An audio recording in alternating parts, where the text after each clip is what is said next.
Fala, Taipei! Beleza? No vídeo de hoje eu vou te ensinar como criar um projeto completo em React e para isso a gente vai criar uma lista de tarefas, tá? Se você nunca teve contato com React, esse é o vídeo certo para você, porque aqui eu vou te ensinar as habilidades mais básicas até algumas dicas um pouco mais avançadas também. Se você é iniciante em React, também é uma boa oportunidade para você poder praticar, tá?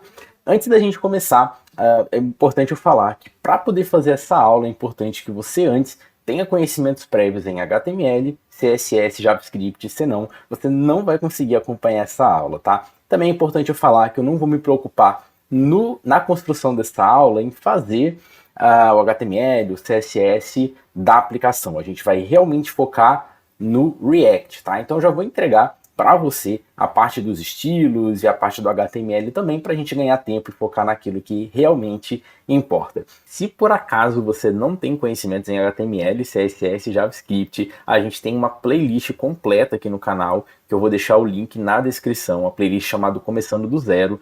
São várias lives que a gente teve, tem várias horas de conteúdo, só falando de HTML, CSS, JavaScript, que é o conteúdo base que você precisa. Então, se esse é o seu caso, vai na descrição e estuda aqui pelo nosso conteúdo, tá bom? E se por acaso você já tem aí conhecimento em HTML, CSS e JavaScript, pode seguir aí tranquilamente para o conteúdo aqui dessa aula. Dito então esses primeiros avisos, vamos lá. Eu vou abrir aqui meu navegador de internet e aqui eu vou procurar por Vite, tá? A gente vai estar usando esse gerador aqui de front-end, né, para poder criar a nossa aplicação React. Configurar uma aplicação do React do zero, colocando as bibliotecas, fazendo todas as configurações na unha, demanda muito tempo e a gente não precisa ficar reinventando a roda. Então todo mundo que trabalha com React vai usar algum gerador de projeto, tá? Esse aqui é desses geradores, né, de ferramentas de geração, não apenas para React, mas também tem como a gente construir outros projetos, como você vai ver daqui a pouquinho. Então é o Vite, ele é muito famoso, muito bom, muito rápido, tá? Vamos ver aqui, olha só, ele tem o comando aqui para a gente poder criar um novo projeto. Para poder usar o React, você vai precisar de ter um Node instalado na sua máquina, tá? Então se você não tiver, você vai procurar aqui por Node.js e vai fazer a instalação dele no seu computador, tá? Muito simples, só entrar aqui na página do Node, baixar aqui a versão LTS, que é recomendada para a maioria dos usuários. Eu estou usando aqui a versão 20.10.0, se você, dependendo de quando você está assistindo essa aula, talvez a versão esteja mais atualizada, se estiver muito mais atualizada, tenta achar uma versão mais próxima do que essa, né, 20 ponto alguma coisa, para não acontecer de ter algum comportamento muito diferente do comportamento que vai ter comigo, tá legal? Beleza, então, uma vez instalado o Node.js, a gente vem aqui então para a instalação do nosso Vite. Uma outra coisa que eu vou estar usando, porque como pode perceber, existem 4 possíveis comandos, né? npm, yarn, pnpm e ban. Tá? Normalmente eu uso o pnpm para poder usar como gerenciador de pacotes aqui no Node.js, tá? E um gerenciador de pacotes é basicamente uma ferramenta que a gente usa para não ter que ficar indo nas páginas, ficar baixando os arquivos, às vezes um .zip, ficar extraindo, carregando ali numa pasta, numa determinada versão, e depois a gente não sabe exatamente qual versão que a gente instalou, sabe, fica uma coisa meio bagunçada, a gente, para poder atualizar aquela biblioteca, às vezes dá um pouco de trabalho. Então, um gerenciador de pacotes, ele vai facilitar muito esse trabalho para a gente vai dar um comando e ele vai se encarregar de fazer esse gerenciamento para a gente. Vou mostrar em mais detalhes quando a gente usar o create, tá? E o pnpm, tá?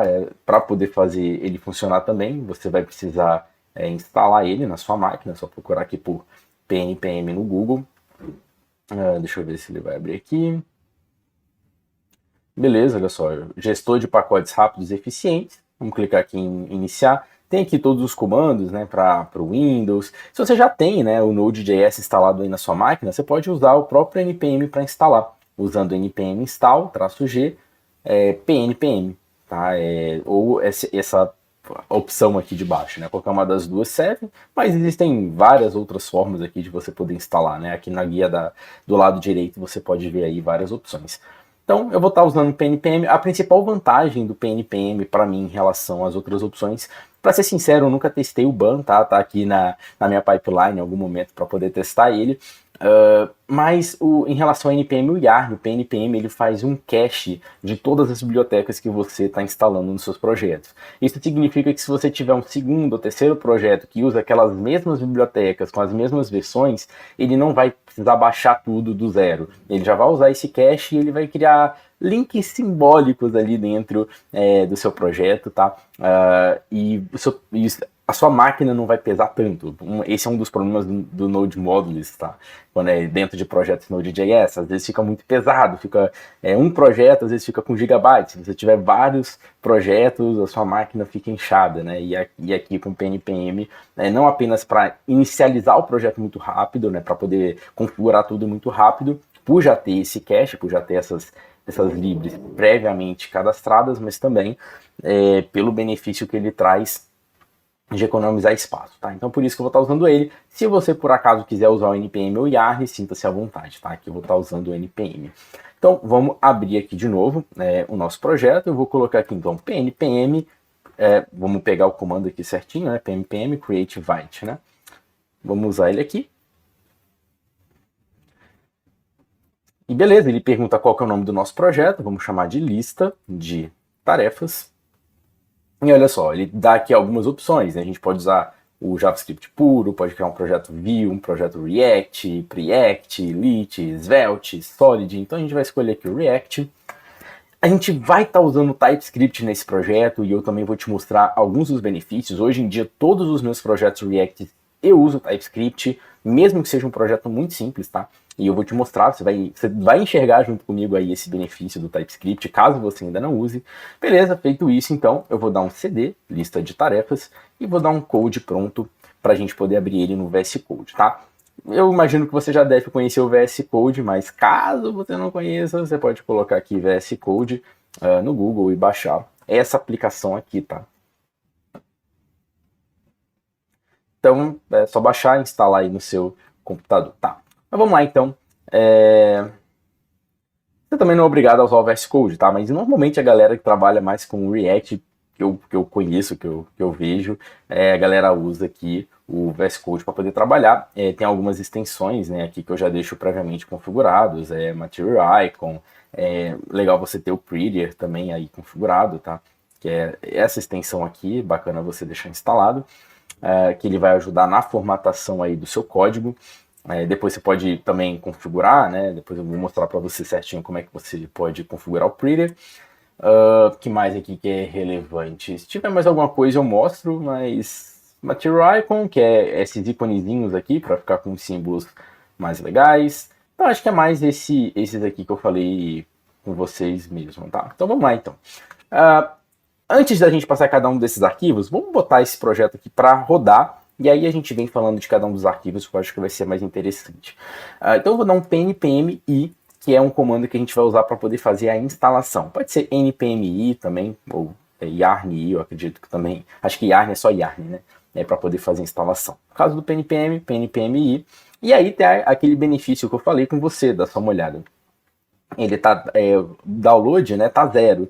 E ele está puxando do reused, né? Então ele está reusando aqui o que eu já tenho, e o que ele está baixando é aquilo que está numa versão mais atualizada. Então isso é legal, né? O gerenciador de pacotes ele está fazendo, está garantindo que eu tenha as versões mais atuais de alguns pacotes, né? E já vai trazendo isso aqui para minha máquina.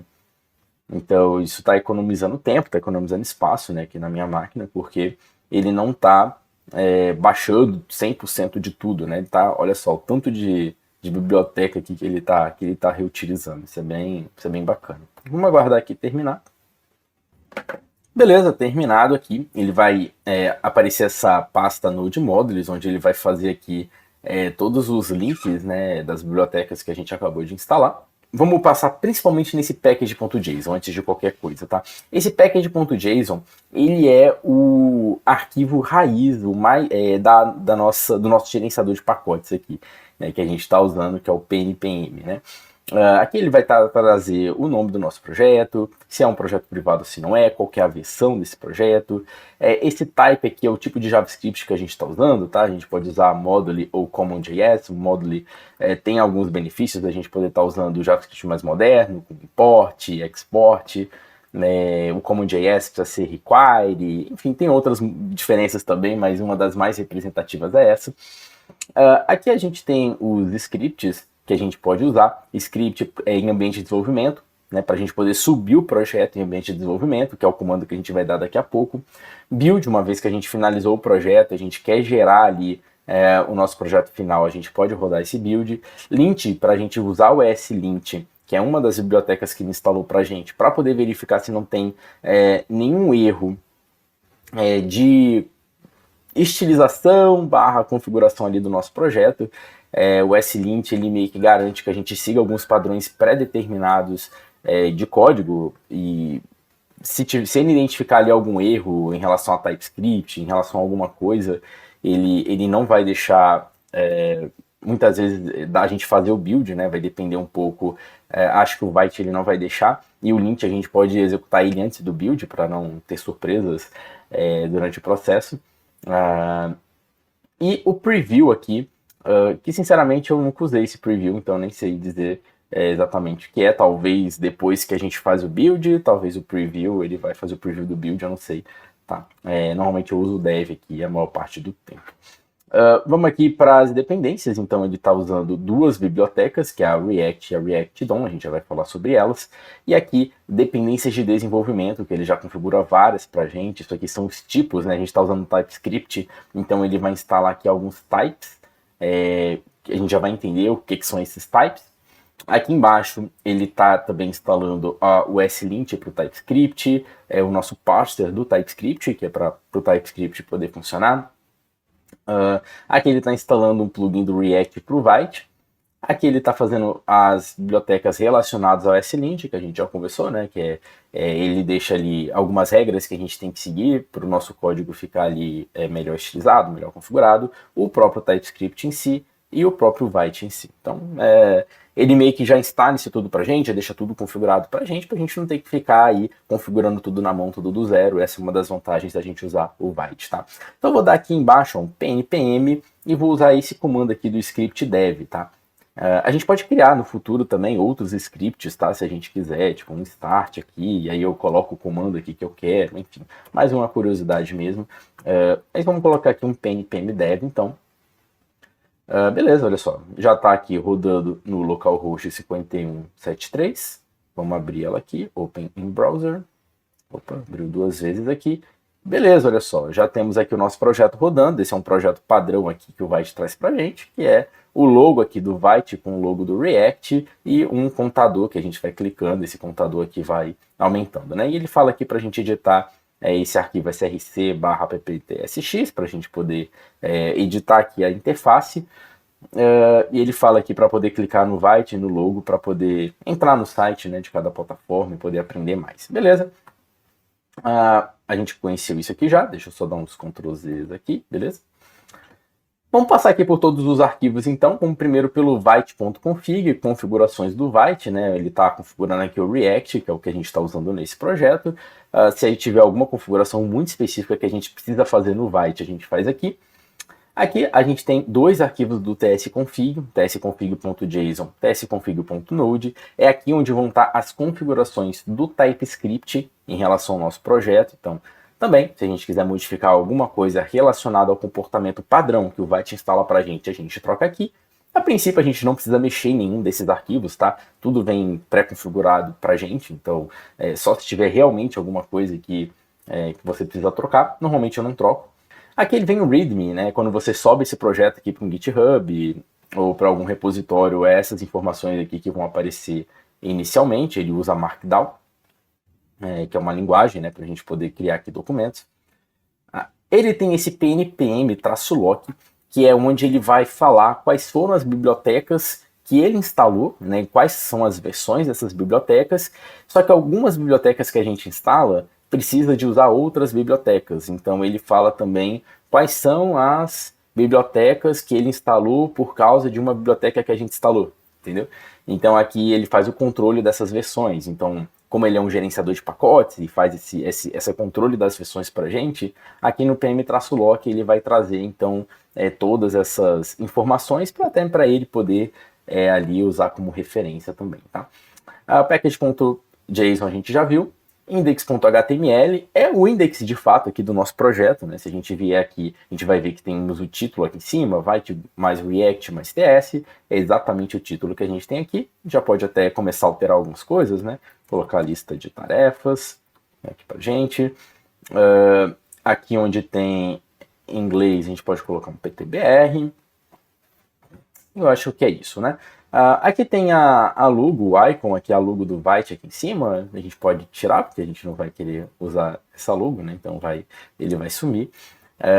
E de resto é um index.html padrão, com duas exceções. Aqui ele está colocando id root, né? Que é onde toda a nossa aplicação que a gente vai construir com React, ela vai ser renderizado aqui dentro. A gente já vai falar sobre isso mais tarde. E aqui, nesse script aqui, é onde ele vai, de fato, buscar e carregar o JavaScript, né, que vai estar sendo executado aqui nessa página. Então vai estar dentro de src main.tsx. Esse é o caminho do JavaScript, tá? Então tá legal. Depois a gente pode voltar nesse arquivo até para entender melhor como esse script aqui está carregando esse arquivo. Mas por enquanto o que eu quero fazer é excluir esse src para a gente poder começar a trabalhar de fato, tá? Ficou faltando passar por dois arquivos, né? O git-ignore, que a gente está usando aqui o git, né, para poder subir o nosso projeto para um repositório, caso a gente queira, e ele vai falar os arquivos que não vão subir, basicamente é isso. Então a Node Modules, por exemplo, é algo que a gente nunca quer subir, porque ela é muito pesada, e a gente sempre pode dar um install, né, pnpm install ou npm install, para poder instalar essas bibliotecas, não precisa a gente subir isso para o repositório, nem é recomendado. E por fim aqui, o ESLint, que é aquele cara que eu comentei, que vai ditar aí algumas regras aqui que a gente tem que seguir, né? Então, olha, tem as rules, né? Algumas regras que ele configura ali do padrão que já vem para ele. Então, se a gente quiser aqui modificar alguma coisa da forma como o ESLint está configurado, a gente pode vir aqui adicionar ou remover alguma informação. Normalmente eu deixo aqui no padrão também, tá? Então, beleza, src eu vou excluir, não vou entrar em aplicação, né? Ele já apagou tudo aqui, já deu um erro aqui, porque a gente apagou aqui src/main.tsx, que é quem esse cara aqui, esse script aqui está procurando para carregar as informações aqui no nosso projeto. Então vamos criar aqui novamente uma pasta chamada src, vamos lá fazer então esse arquivo chamado main.tsx, olha só, agora ele encontrou, né? Mas não está exibindo nada. Se eu der um console.log olá mundo aqui, e vier aqui no nosso inspecionar, a gente vai ver o nosso olá mundo aqui. Então aquele index.html está carregando exatamente esse arquivo aqui, tá? E o que a gente precisa colocar nesse arquivo é que a gente quer inicializar um projeto React. Para isso, a gente vai importar o React da React, né, da biblioteca React que a gente instalou, e a gente também vai importar um outro cara, que é um React DOM, tá? E vamos já conversar qual que é a diferença do React para o React DOM. O React é a biblioteca que a gente está usando para poder criar as nossas interfaces, né? Só que o React a gente pode usar ele em vários lugares. A gente pode usar ele, por exemplo, para poder criar aplicações móveis, aplicativos para celular, por exemplo, ou que vai executar numa Smart TV, né?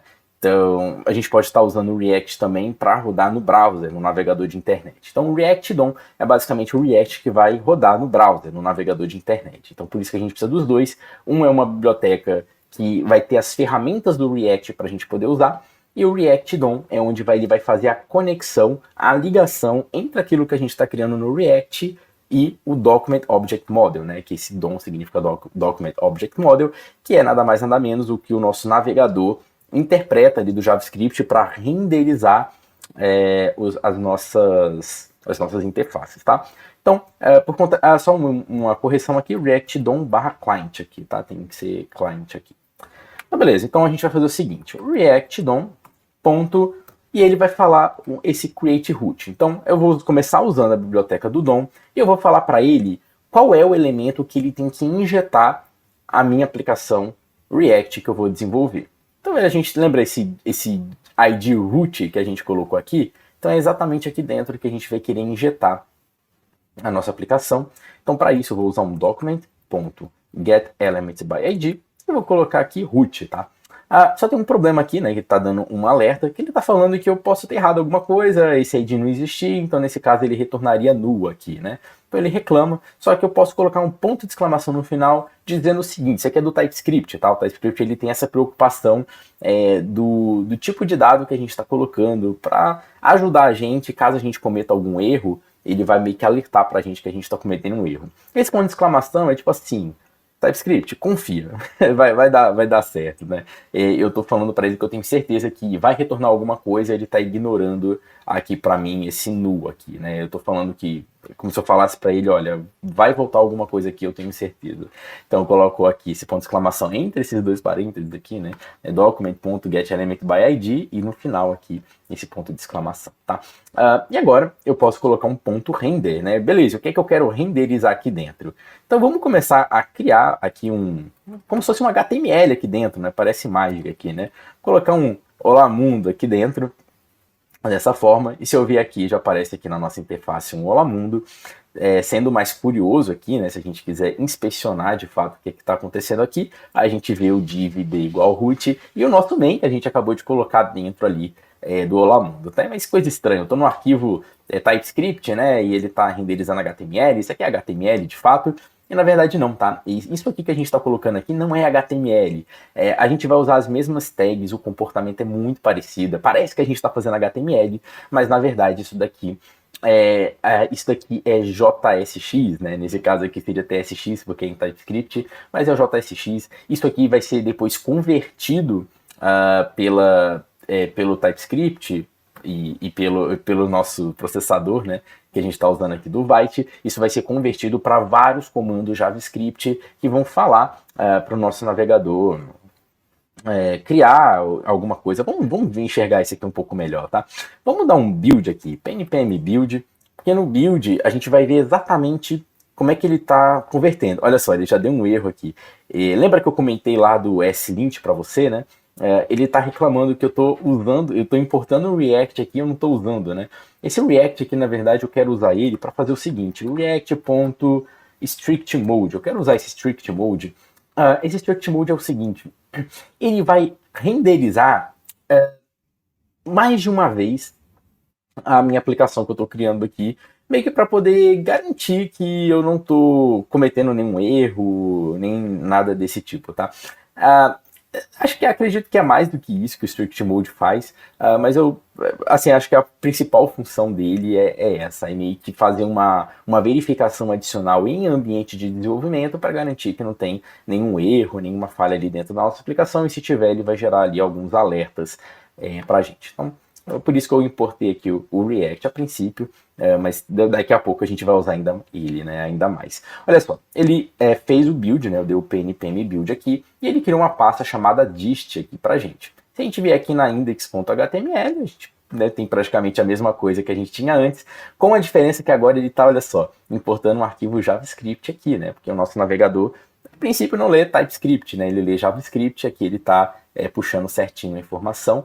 Se a gente vai lá em Assets, em JavaScript, a gente vê que tem um monte de JavaScript aqui, porque, enfim, ele carrega o React, né, a biblioteca inteira do React aqui, mas se eu der um Ctrl F, procurar por Olá Mundo, dá só uma olhada aqui no final, ele tem aqui o create root que a gente colocou, o render, mas perceba que logo em seguida ele tem esse fo.jsx, lembra que eu falei que é JSX, né, o que a gente está escrevendo, e isso aqui virou tudo código, ó, main, tá vendo? FO, JSX, main, né, children, olá mundo, então ele transformou isso daqui, no final das contas, em um código JavaScript, tá?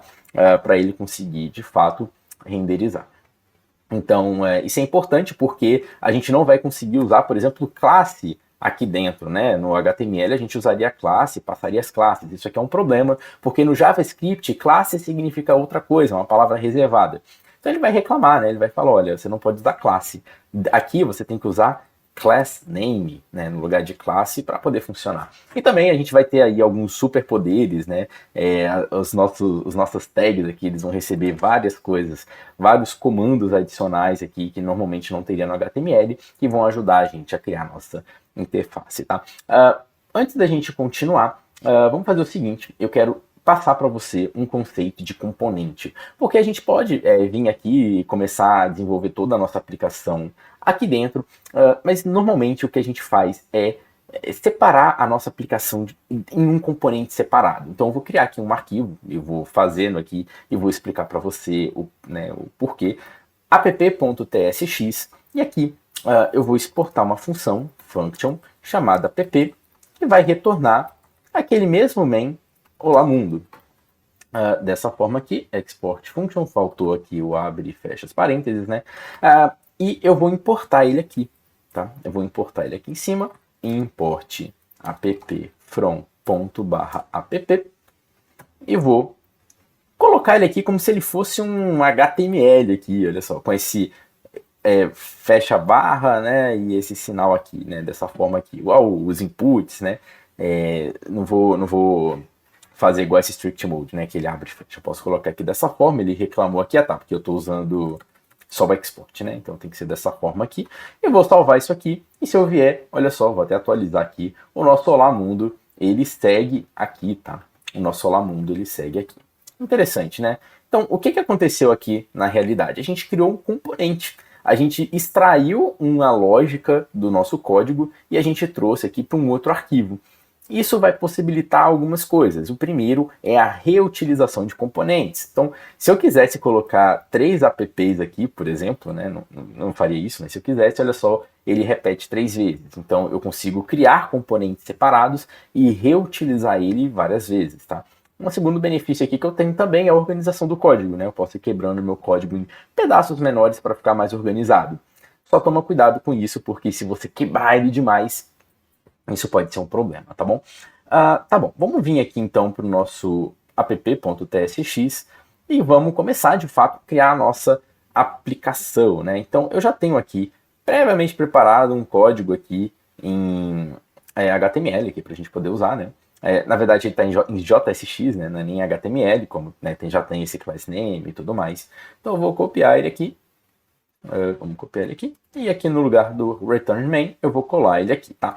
Para você que está assistindo, né, se você quiser copiar, eu vou deixar aqui na descrição um link para você poder clicar, e você já vai ser ali redirecionado ali para uma página que vai ter esse código, é só você copiar e colar aí também, tá? Vou deixar esse material aí para download para você. Beleza, então? Então, se a gente voltar aqui agora, vamos voltar aqui na nossa lista de tarefas, né?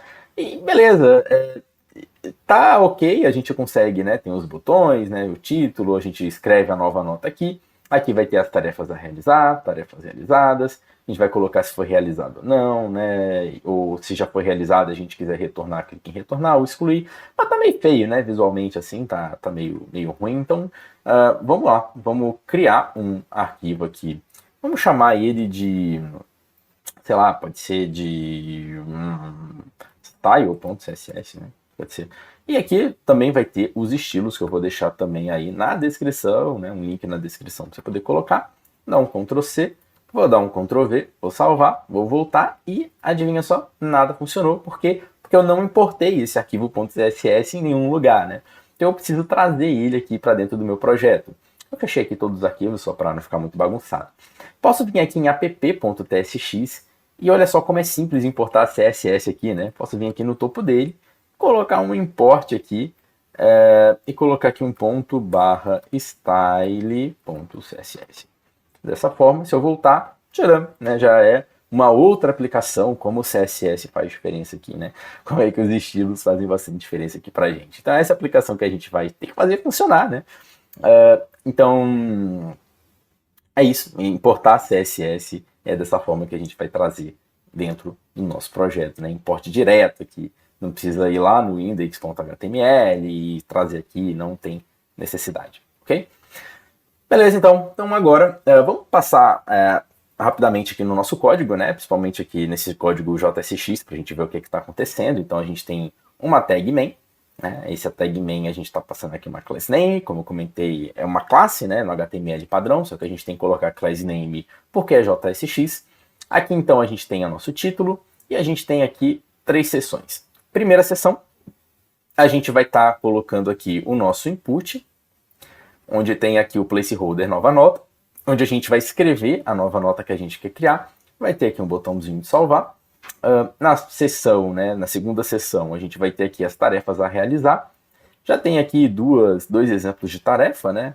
E vai ter aqui 2 botões, realizado e excluído. Quando a gente clicar em realizado, a gente vai mandar para essa terceira seção aqui, que são tarefas realizadas, né? Que também tem um exemplo aqui. E o usuário vai ter aqui a opção de clicar no botão de retornar, tá? Também vai ter o botão de excluir, então a qualquer momento o usuário pode excluir alguma dessas notas que foram adicionadas. Agora a gente tem que botar isso daqui para funcionar. Então, agora de fato a gente vai entrar nas partes das funcionalidades. Vamos começar transformando esses elementos visuais em JavaScript, né? Porque a gente quer controlar essas notas, mas para a gente controlar essas notas, no momento ela está de forma estática aqui, né? Eu não consigo controlar muito bem, né, as notas que já tem e etc. Então, vamos fazer o seguinte: vamos criar aqui um const notas por enquanto, tá? Ele vai ser um array e nesse array a gente vai colocar algumas propriedades. Vamos colocar aqui, vamos ver, descrição, né? Descricão. E aí pode ser, por exemplo, tarefa 1. E aqui a gente pode colocar um status, né? Onde a gente pode falar que ele está no status a realizar, né? A realizar tá meio estranho assim. Vamos colocar tarefas a realizar. Vamos colocar aberto, né? Pode ser aberto, talvez. Então vai ser tipo tarefa 1 aberto, tarefa 2 aberto. Vamos colocar aqui uma tarefa 3, que a gente tem aqui embaixo, né? Que ele está concluído. Tarefa 3 concluído. Beleza? E aqui vamos fazer alguns filtros, tá? Vamos fazer esses filtros. Você está percebendo que eu estou colocando essas informações fora aqui da função, né? Nesse caso aqui eu estou deixando de forma estática, depois a gente vai entender como é que a gente pode deixar isso de forma mais dinâmica. Mas por enquanto vamos deixar tudo aqui fora. Vamos colocar const notas notas pendentes, vou chamar de pendentes aqui. Abertas, né? Eu coloquei aberto lá, notas abertas, pode ser. E aí o que eu vou fazer? Notas.filter, vamos filtrar essas notas, onde a gente vai pegar apenas nota. E olha só que interessante, agora ela vai me trazendo aqui um autocomplete, né? Então eu posso colocar onde nota.status, né, é igual, eu tenho que colocar aqui aberto, mas você não concorda comigo que eu poderia errar aqui, colocar um aberto com 2 Os, né? Esse seria um erro que às vezes não seria tão fácil de pegar. E é por causa disso que eu quero mostrar aqui para você uma das coisas muito legais do TypeScript, que é o type, tá? TypeScript, né? Type, tem tudo a ver, né? Esse type aqui, eu posso criar uma regra, um tipo, um padrão aqui para as minhas notas, tá? Então eu posso falar o seguinte, que toda nota vai ter uma descrição, e essa descrição é do tipo string. Eu posso falar que toda nota vai ter um status, que esse status ele é aberto ou concluído. E o que eu posso falar então? Eu posso falar que notas, eu vou colocar 2 pontos, ele é um array de nota. Olha só, isso aqui significa que ele é um array de nota. E no momento que eu erro aqui o aberto, ele vai falar o seguinte, olha só, cara, tem alguma coisa errada aqui, porque você tem 2 opções, ou é aberto ou é concluído, e aberto ou não casou, não tem isso aqui, né? Então, a gente vai cometer menos erros graças a isso, tá? Se eu vier aqui e der um contra-espaço, ele ainda me dá um autocomplete, olha só, são essas 2 opções aqui que você pode colocar. Então, beleza, agora eu posso colocar um aberto aqui, sem medo, né, de errar, e isso que é tão legal no TypeScript. Se você fizer as tipagens dos seus modelos, tudo direitinho, a sua aplicação, o erro, a quantidade de erro que você comete cai drasticamente, a velocidade também é maior, porque você não precisa ficar lembrando, mas qual o nome que eu coloquei em tal lugar. Você pode ir trabalhando com ele vai meio que já te informando, tá? Então, vamos colocar aqui notas concluídas, e aqui a gente vai colocar concluído. Então, notas abertas, notas concluídas. Vamos vir aqui onde tem essas tarefas. Eu vou abrir e fechar chaves aqui. Notas abertas, ponto map, nota aberta. É uma variável, né? Eu estou só fazendo um map aqui mesmo, um laço de repetição. E aqui eu vou abrir e fechar parênteses.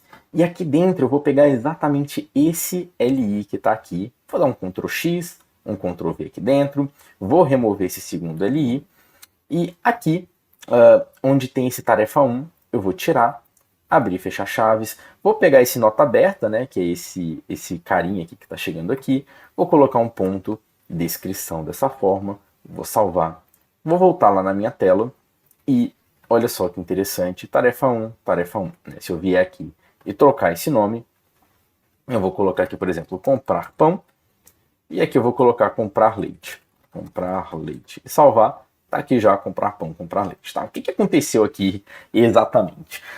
Dentro do JSX, toda vez que eu pego algum elemento e dou um map, eu tenho a opção, abrindo e fechando esse parênteses, de retornar um código JSX aqui dentro desse laço de repetição, né? Então, e se dentro do nosso JSX a gente quiser colocar código JavaScript dentro dele, TypeScript, né, no caso, para poder fazer um laço de repetição, para poder exibir o valor de alguma variável, eu coloco esse abre e fecha chaves aqui por fora. Então, por isso que eu coloquei um abre e fecha chaves aqui, aí eu coloquei notas abertas.map, e depois que eu abri e fechei parênteses de novo, né, eu voltei a inserir mais código JSX, e aqui dentro, como eu quis exibir o valor da descrição da nota que está aberta dentro desse laço de repetição,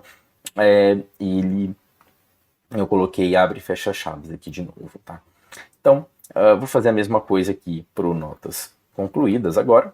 Então, eu vou vir aqui embaixo, logo antes desse LI, notas concluídas.map, nota concluída, e abre e fecha parênteses, vou dar um Ctrl X nesse LI aqui, vou dar um Ctrl V aqui, e aqui onde tem nota concluída, eu vou vir aqui dentro desse spam, vou substituir por nota concluída.descrição. Tá? Vou salvar. Vamos ver aqui agora. Tá a tarefa 3, né? Vamos trocar aqui para, deixa eu ver aqui, estudar programação. E vamos salvar. Tá aqui, estudar programação. Então perceba que agora, aquilo que a gente tinha de forma estática dentro do nosso JSX, agora a gente tem uma informação que a gente pode trabalhar, né? Um array eu posso dar um push, né, em um array, eu posso fazer um filter, igual eu fiz aqui embaixo, então eu tenho algumas formas de poder trabalhar, tá? Tudo isso daqui eu coloquei aqui do lado de fora, né, da nossa função, porque isso aqui até então tá de forma estática, mas a gente vai querer dar um dinamismo, porque eu vou querer escrever uma nova nota, clicar em salvar, e eu vou querer que esse negócio apareça aqui em tarefas a realizar, né? Então, para isso, a gente vai entrar num conceito importante aqui dentro do React, que é o conceito de estado, tá?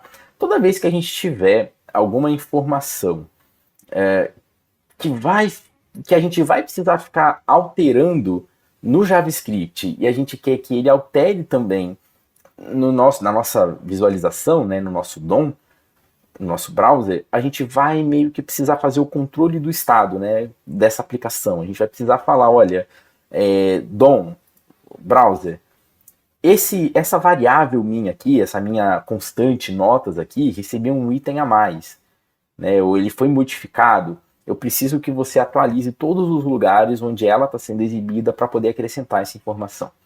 Tá? Então, para a gente poder fazer esse controle de estado dentro do React, a gente vai usar um carinha chamado useState. Se eu colocar useState, ele já vai até me dar esse auto-import, né? Eu posso clicar, ele já auto-importa aqui na linha 1 para a gente. Esse useState aqui é quem a gente vai estar usando. Ele é uma função que a gente executa, e aqui dentro eu passo qual que é o valor inicial aqui do nosso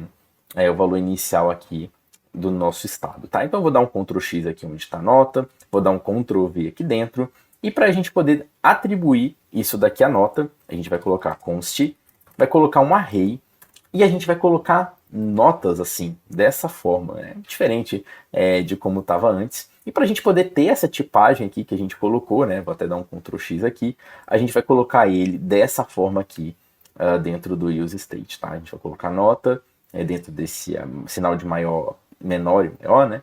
E o nota vai ficar aqui dentro, tá? Vou até remover esse notas daqui. Esse aqui, obviamente, vai dar problema, porque a gente tirou ele daqui de fora da função, né? Então eu só vou descer para cá, tá? Deixar aqui dessa forma, vou salvar, vou voltar aqui na minha aplicação e perceba que tudo continua funcionando da mesma forma, tá? O que mudou agora de verdade é que o valor de notas, a partir de agora, ele está sendo controlado, né? A gente consegue... vou colocar aqui um exemplo, tá? Vamos vir aqui e vamos colocar... é meio cedo para eu passar sobre isso, mas vamos colocar mesmo assim.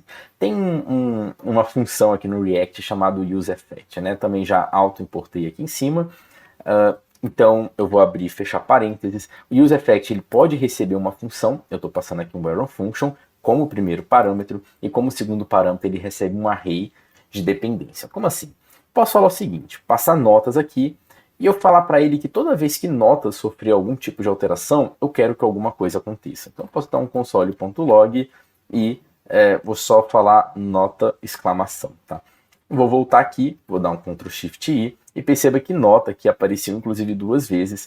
Uma vez por causa daquele strict mode, né? E a segunda vez por conta da primeira renderização que ele fez, né? Como ele renderizou ali pela primeira vez, isso daqui já foi disparado automaticamente. Então essa é uma coisa interessante, que toda vez que nota sofreu algum tipo de alteração, esse useEffect aqui ele vai ser chamado e vai ser disparado. A gente não vai usar o useEffect por enquanto. É interessante eu já trazer esse conceito para você, a gente vai usar ele mais tarde, mas é só uma das formas que eu quero te mostrar que dá pra gente controlar, tá? Legal que eu esqueci de te passar uma coisa muito importante aqui quando a gente fez esse map, né? Aqui no console ele já reclamou que essa questão aqui da key, tá? Então vamos falar sobre isso. Toda vez que no React a gente usar um map como esse daqui, o primeiro elemento que a gente tem dentro dessa interação precisa receber uma key. E essa key é uma chave, né? Normalmente ela vai ser uma chave única. E por que isso? O React está controlando aqui a sequência em que as informações aparecem. E inclusive a gente tem um botão de excluir aqui em algum momento. Então o React ele precisa assim, cara, ok, eu sei que você tem aqui um código que você está fazendo ele com JavaScript, você quer exibir ele na tela. Mas eu preciso entender exatamente quem é cada um desses caras aqui. Porque se você quiser excluir alguém ou mover alguém de uma posição para outra, o React vai precisar saber calcular isso para fazer o seu correspondente dentro do browser, né? Ou seja, eu fui lá no JavaScript, fiz uma modificação de posição ou removi alguém. Ele precisa saber quem que está dentro do meu HTML, né, ou do meu Document Object Model, que ele vai ter que ir lá e vai ter que alterar. Então ele precisa de alguma coisa para poder linkar, que é o que ele chama de chave. É algum identificador que eu preciso dar para essa nota aberta aqui, para essa nota aqui que eu coloquei, que vai identificar ela. Uma das formas que a gente pode fazer isso é usando um ID, né? A gente não criou um ID aqui, mas por que não? Vamos criar um ID. Aqui eu vou estar usando o Crypto, que é uma biblioteca que vem nativa aqui nos navegadores mais modernos, .random UUID. Ele vai criar um ID, né, do tipo UUID dinamicamente para a gente. Ele está reclamando porque ele está falando que a ID não existe no tipo nota. A gente pode vir aqui e falar que vai ter um ID do tipo string. E todo mundo que não tem um ID do tipo string, ele já está reclamando, porque eu falei que é obrigatório, todo mundo tem que ter, né? Então deixa eu copiar isso aqui. A gente vai jogar aqui em todo mundo, basicamente. E aqui também. Beleza, olha só. Vou salvar. Quando eu salvo, você vê que ele faz essa auto-formatação para mim, tá? Deixa eu até te mostrar o porquê. Se eu der um Ctrl Shift P aqui, ele tem esse formatar documento com, né? E eu já deixei o meu configurado com Prettier. Lembra que eu instalei, né, a extensão do Prettier lá no começo do projeto. Então, eu estou com ele configurado. E aqui, se eu der Ctrl Shift P e colocar em User Settings, né, configurações do usuário, eu adicionei isso daqui, ó, TypeScript, né? Qual que é... Ah, não, desculpa, nem é. Isso aqui é o Prettier, que ele adiciona... Quando eu faço aquilo ali, ele adiciona esse trecho de código para mim. Mas eu coloquei isso aqui, ó, editor.formationSave como true, né? Então, toda vez que eu peço para ele poder salvar o projeto, toda vez que eu salvo o projeto, ele automaticamente vai formatar com o meu formatter padrão. né? E uma outra coisa aqui que eu coloquei também, que normalmente eu gosto, é de colocar esse explorer.compact folds como false, né? Caso eu só tenha uma pasta, deixa eu até mostrar isso aqui só para exemplificar. Vou colocar aqui teste, aqui dentro de teste eu vou colocar um único arquivo chamado teste123.js, sei lá. Perceba que ele tem uma pasta e aqui dentro tem um arquivo, né? Se isso aqui fosse true e salvar, ou se eu simplesmente não tivesse isso daqui, deixa eu tentar atualizar isso aqui. Tá, ele não está mostrando agora, mas normalmente ele aparece de um jeito diferente. Deixa eu ver se eu fiz um exemplo ruim aqui. Deixa eu tentar. Quando eu tenho uma pasta dentro de uma pasta, enfim, deu para ver. Eu tenho essa pasta teste, dentro da pasta teste eu tenho outra pasta teste, agora sim eu tenho esse teste 1, 2, 3. E aí ele faz dessa forma aqui. Eu particularmente não gosto disso, então por isso que eu coloco o compact folders como false, né? Que aí eu consigo ver dessa forma aqui, que eu acho que é mais fácil de ver. Enfim, é mais uma observação aqui, né? Então vou excluir essa pasta aqui. Vamos voltar aqui ao código. Então a gente criou esse ID e eu vou usar agora esse ID aqui dentro dessa key aqui, né? Então eu vou colocar nota aberta.id e aqui embaixo também. Que é igual a nota aberta. Não, nota concluída aqui, né? Nota no singular, concluída, ponto ID, agora sim. E lembre-se que é sempre no primeiro, né, no primeiro elemento que vai aparecer aqui logo no momento que você abre o map, né, no elemento mais externo aqui. Se eu colocar assim internamente, essa aqui não funcionaria, porque ele quer controlar todos os elementos ali, né, internamente daquela iteração que ele está fazendo. Vou atualizar só para dar uma limpada aqui nos logs e veja que ele não está mais reclamando. Legal. Vamos fazer o seguinte, vamos fazer esse botão de realizado e retornar a funcionar antes da gente adicionar novas notas, porque a gente pode, né, já clicar aqui em realizado, ele já atualizar aqui direitinho. Então vamos começar criando aqui uma função, uma function chamado atualizar status. Vou colocar aqui dessa forma.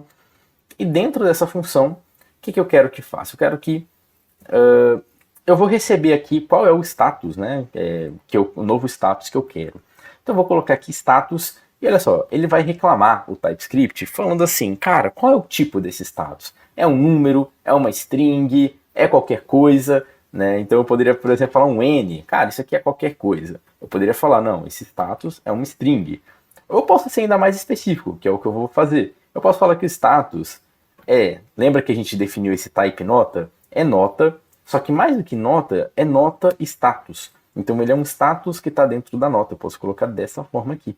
Então agora, se eu colocar o mouse em cima de status, ele vai falar que é aberto ou concluído. São essas duas opções que eu posso passar dentro de atualizar status. Tá? Então o que eu vou querer fazer? Não apenas o status, mas eu vou ter que passar o ID também na nota, né? É uma atualização que eu vou ter que fazer. O ID é do tipo string, então ele vai ter que passar qual que é o ID da nota que eu quero atualizar e qual que é o status novo que ele vai ter a partir de agora. Beleza? Então vamos lá. Uma vez que eu recebi essas informações, eu vou ter que gerar um novo array de notas agora atualizado, né? O que eu vou fazer? Vou fazer notas.map. Para cada nota que tem aqui, eu vou fazer o seguinte, eu vou verificar se essa nota é igual na verdade, nota.id é igual ao nosso ID, então eu vou querer falar que essa nota.status é igual ao status que a gente está recebendo aqui. E return nota. Então, se eu fizer dessa forma, ele já vai gerar aqui notas atualizadas, né? Ele já vai aqui gerar automaticamente aqui essas notas atualizadas para a gente, tá? E a gente pode pegar exatamente essas notas atualizadas e substituir ela por esse notas aqui.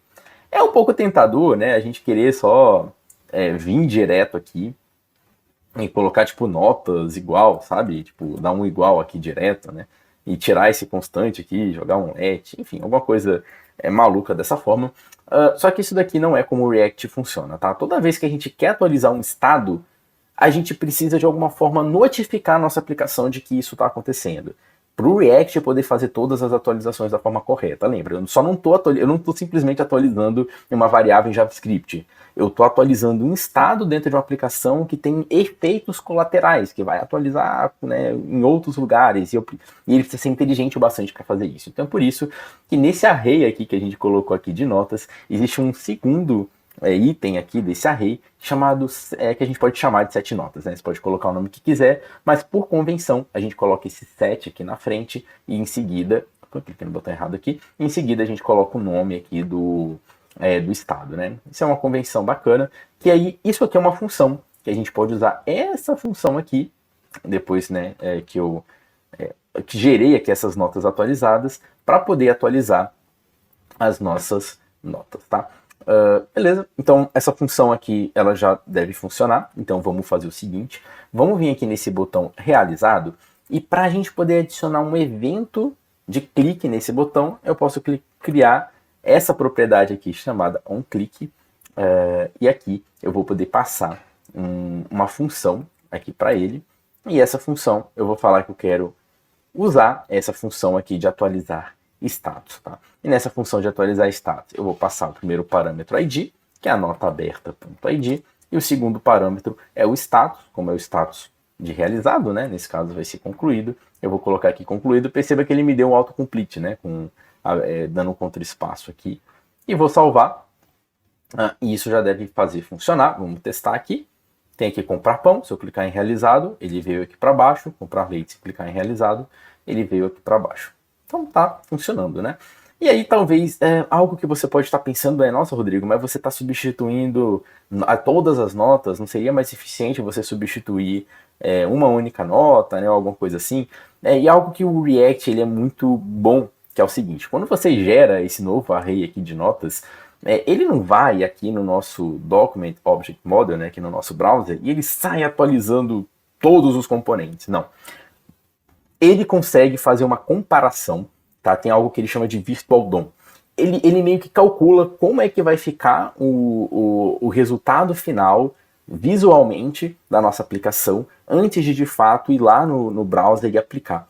Ele vai fazer uma comparação, ele vai ver apenas aquilo que está diferente. E ele vai lá no nosso browser e só troca o que precisa ser trocado. Então ele é mais eficiente para poder fazer essa troca do que se a gente estivesse no JavaScript e usando ali um laço de repetição para apagar tudo e mandar criar tudo de novo, né? Isso é uma coisa que é muito bacana no React, e é até por isso que a gente tem que criar aquelas keys, né? Essas keys, elas estão diretamente ligadas a esse comportamento que vai gerar uma eficiência muito grande ali no React para poder fazer essas atualizações, tá? Pra gente. Bom, beleza, então, vamos colocar agora o retornar, né? Eu vou até copiar aqui o que a gente colocou, vamos ver aqui. Vou até copiar esse onClick, né? Que a gente colocou aqui, vou dar um Ctrl+C, vou vir aqui no retornar, vou dar um Ctrl+V, e aqui, ao invés de nota aberta, é nota concluída, e aqui, ao invés de concluído, né, vou dar um contra-espaço, é aberto, vou salvar. Agora a gente já deve ter aqui o comportamento de retornar aqui, né? Olha só, ficou bem, né? Bem legal. Beleza. Então o nosso realizado e retornar já está feito. Vamos agora fazer para a gente poder inserir de fato aqui novas notas. Eu vou criar aqui agora uma função. Vamos colocar aqui uma function, nova nota, né?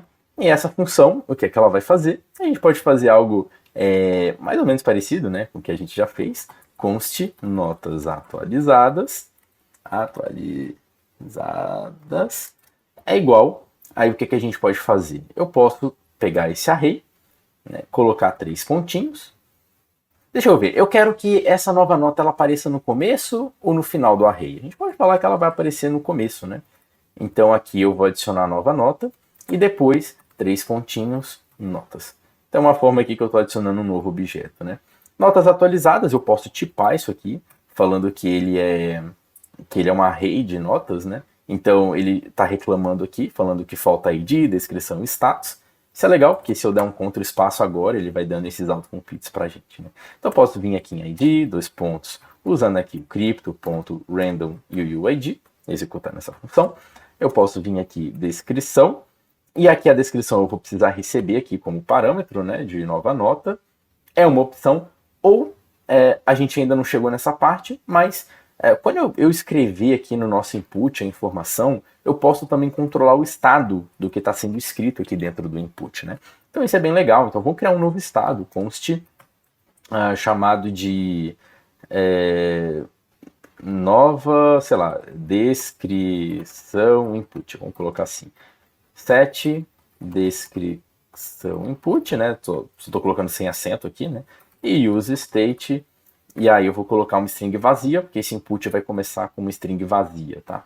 E aí é esse cara aqui que eu vou querer colocar aqui na descrição. E por último, o status sempre vai ser aberto aqui por padrão. Vou salvar só para ele dar uma formatada aqui pra gente.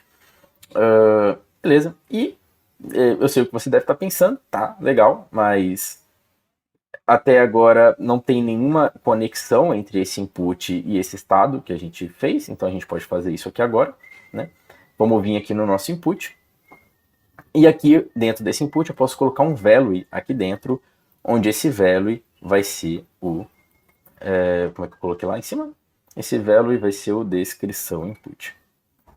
Se eu fizer isso dessa forma, salvar, e viesse aqui e colocasse um olá, e salvasse, né, e viesse aqui, esse olá vem aqui escrito, e se eu tentasse escrever qualquer coisa, né, se eu tentar escrever qualquer coisa aqui dentro, não vai funcionar, porque a gente meio que cravou o valor, né, desse input aqui, tá aqui, a gente cravou o valor desse input. Então a gente vai precisar adicionar aqui uma outra propriedade chamada de onChange, que é o seguinte, toda vez que eu tentar trocar a informação aqui, eu quero atualizar aquele estado. Então vou passar aqui uma arrow function aqui dentro, onde eu vou colocar um set description input. Essa arrow function ele vai receber um evento, né, um evento aqui que vai ser disparado pelo input, né, pelo clique, e a gente vai pegar aqui event.target.value, tá? Isso aqui é só o comando, né, o valor do que a pessoa está digitando dentro desse evento, ela está nesse caminho. Isso aqui você vai ver muito, você vai ver bastante mesmo, esse .target.value, então acostume-se com ele, tá? Que é dessa forma que a gente vai pegar o valor de inputs, né, dentro aqui do nosso do React, beleza? Eu vou salvar aqui então. Se a gente voltar e tentar agora escrever alguma coisa, a gente vai conseguir escrever com o benefício de que agora a gente está controlando o estado do que está sendo escrito, né? Então a gente consegue receber ele aqui dentro, né? Descrição input. Então agora a gente pode vir aqui dar um sete notas, né? Passando aqui as nossas notas atualizadas. Isso, e aqui em nova nota, nessa função nova nota, a gente pode chamar ela aqui quando a gente clicar no botão de salvar. Então a gente pode colocar aqui salvar um clique, que é o evento de clicar. E aqui eu posso passar aqui como uma arrow function chamado nova nota, ou como essa nova nota não recebe nenhum parâmetro, eu posso passar ela direto dessa forma aqui. Tá? Porque como ela não recebe nenhum parâmetro, é como se isso aqui já fosse a nossa arrow function por si só. Beleza? Quando eu tenho que passar parâmetro, não tem jeito, eu tenho que fazer desse jeito aqui, né? Porque eu preciso receber os parâmetros e passar eles direitinho. Vamos salvar ele aqui agora, vamos testar. Né? Vamos colocar aqui um comprar ovo, né? Faltou o ovo para a gente fazer o nosso bolo. Tá aqui, comprar ovo. Já apareceu aqui no topo, né? Vou colocar realizado, vem para cá. Só que ele não está limpando esse input, né? Então eu posso vir aqui no nosso nova nota. Depois de 7 notas, eu posso colocar um set descrição input e colocar aqui uma string vazia, só para ele dar uma limpada, né? Então se eu voltar aqui e colocar aqui comprar farinha e salvar, agora ele está limpando isso daqui para a gente. Tá? Ficou faltando aqui só a função agora de excluir, né? Porque de resto aqui aparentemente está funcionando. Então vamos criar essa nossa função aqui de excluir. Vamos lá, function excluir nota. E vai ser bem parecido aqui com atualizar status. A diferença é que a gente vai precisar só aqui do ID, né? Não precisa do status, porque a gente só está excluindo. E const notas atualizadas é igual a notas.map, é bem parecido, né? Nota, e aqui dentro, se nota.id. Aqui a gente pode até fazer diferente, né? Ao invés de um map, a gente pode fazer um filter, né? Vamos filtrar, se por acaso nota.id for diferente, olha só, for diferente de ID, a gente retorna. Então, na verdade, vamos fazer assim. Como é um filtro, a gente pode dar um return direto, né? Olha só, eu só quero retornar, não precisa nem de retorno. Como é uma arrow function, e é bem simples, eu posso só tirar e fechar as chaves, né? Deixar aqui desse jeito aqui que ele acabou de formatar aqui pra gente, olha só. Filtra todas as notas que a nota.id é diferente do ID que eu estou passando aqui. E aí, notas atualizadas vão ter todas as notas, menos a nota que tem exatamente aquele ID que a gente quer excluir. Né?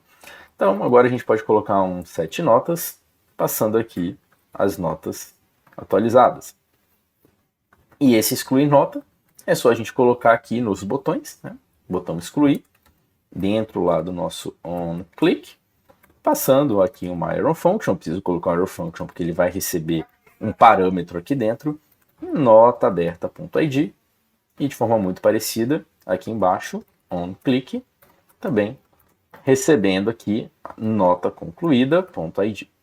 Vamos salvar, vamos tentar excluir tudo isso aqui, ó, comprar uva, excluir, já foi, comprar pão, excluir, já foi, estudar programação, excluir, foi, farinha foi, leite foi, vamos atualizar, beleza, tá. Ele está sempre começando com esses caras aqui, né, porque a gente colocou eles aqui.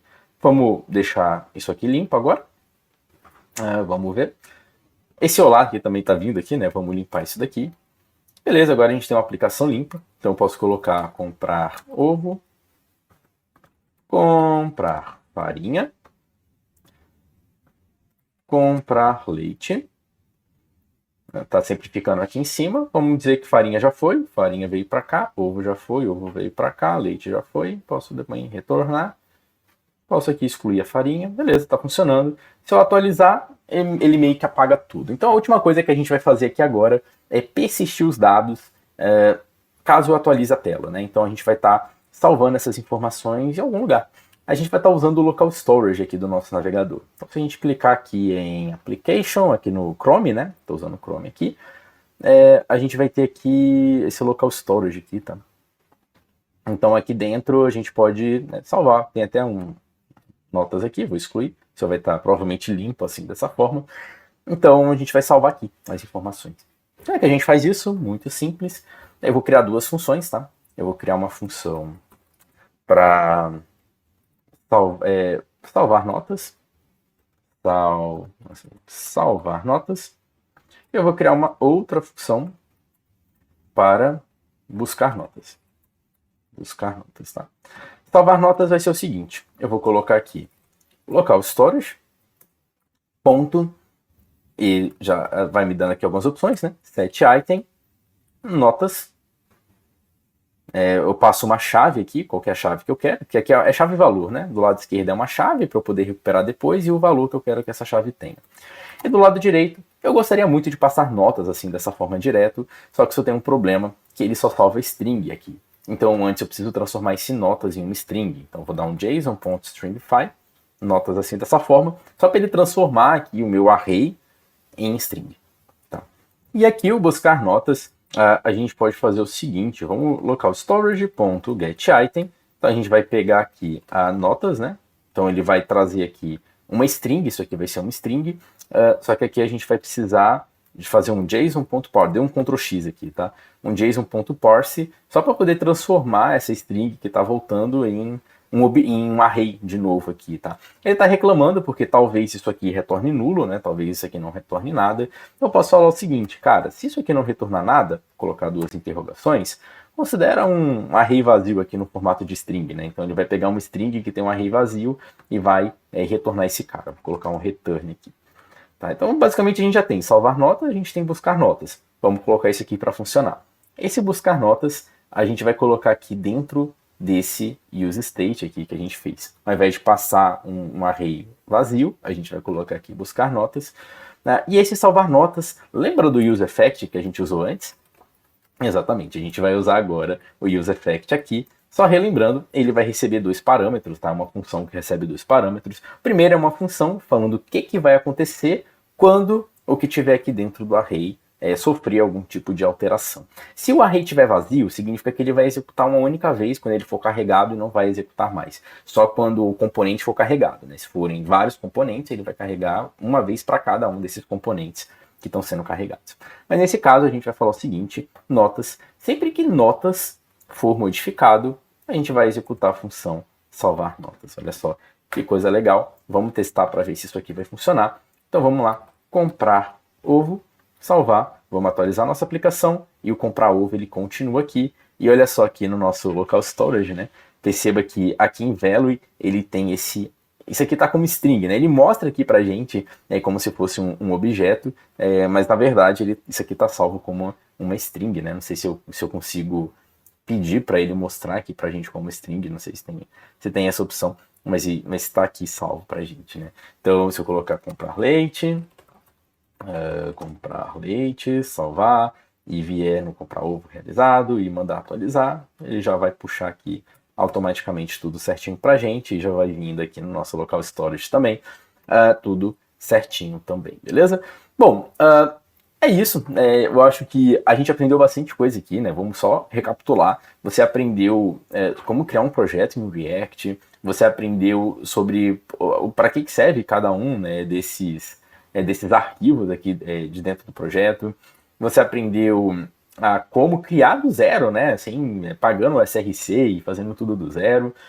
Você entendeu aqui como importar um CSS aqui dentro, como separar componentes, né? A gente poderia até criar mais componentes aqui na nossa aplicação, pode até ficar como um desafio aí para você.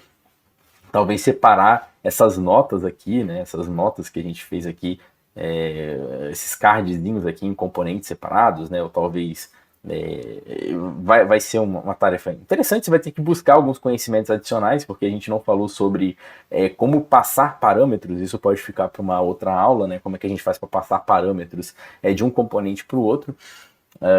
Depois coloca nos comentários aí se você quer um conteúdo relacionado a isso. O que mais que a gente falou? A gente falou sobre como criar tipos no TypeScript, que é o grande benefício da gente usar TypeScript, é a gente ter uma inteligência como essa daqui. A gente falou sobre como usar o useState e o useEffect dentro do React. A gente falou sobre JSX, o que na realidade é JSX, como é que ele funciona. A gente falou aqui sobre como fazer o controle de estado dentro de um input, como usar o onClick. Cara, foi muita coisa, né? A gente usou as funções, a gente realizou filtros. Eu gosto dessa aplicação de lista de tarefas, eu acho que ela é muito didática para quem está aprendendo React. Criar do zero, né? Depois tenta refazer isso aqui, você faz uma vez junto com o vídeo, depois tenta recriar sozinho, só você, para ver se você pegou esses conceitos. Treina bastante, fica bom nisso daqui. Tenho certeza que tudo isso que você aprendeu, você vai usar bastante se você quiser ser um desenvolvedor React, tá? Se tiver alguma dúvida, deixa aí nos comentários. Se ficou faltando eu passar alguma coisa também, depois eu posso colocar aí alguma observação. Então dá uma olhada na descrição desse vídeo e no primeiro comentário, que talvez tenha alguma coisa adicional aí a essa aula por lá. E a gente fica por aqui então. A gente se vê no próximo vídeo. Um grande abraço e tchau!